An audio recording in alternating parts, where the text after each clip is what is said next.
2023 সালের 31 জানুয়ারি ঢাকা জেলার কেরানীগঞ্জ এলাকা হতে ব্যবসায়ী নাহিদ ও খোকনের কাছ থেকে নগদ 71 লাখ টাকা র্যাব পরিচয়ে ডাকাতি করে আলামিন ও তার সহযোগী রায়হান।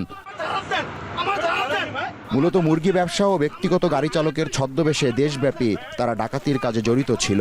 বিভিন্ন সময় ডাকাতি মামলায় র্যাব এর আগেও বহুবার গ্রেপ্তার করে সংঘবদ্ধ চক্রটিকে, কিন্তু জামিনে ছাড়া পেয়ে হুবহু র্যাবের জ্যাকেট, পিস্তল, হ্যান্ডকাপ নিয়ে ডাকাতিতে ফিরে যায় চক্রটি।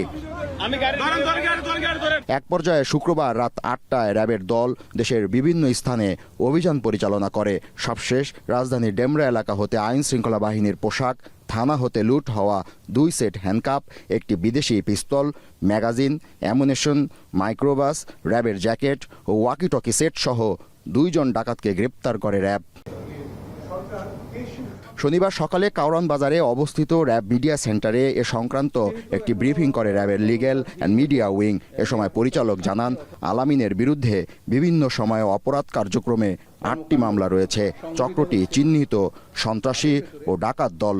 আলামিন ওরফে মোটা আলামিনের বিরুদ্ধে ঢাকা মহানগরীর খিলগাঁও থানায় একটি ডাকাতি, কেরানীগঞ্জ থানায় একটি অস্ত্র মামলা, 2টি ডাকাতি মামলা, মুগদা থানায় একটি চুরির মামলা, নারায়ণগঞ্জের সিদ্ধিরগঞ্জ থানায় একটি ডাকাতির মামলা, রূপগঞ্জ থানায় একটি ডাকাতি মামলা ও টাঙ্গাইল জেলার সদর থানায় একটি ডাকাতি মামলা সহ মোট 8টি মামলা রয়েছে।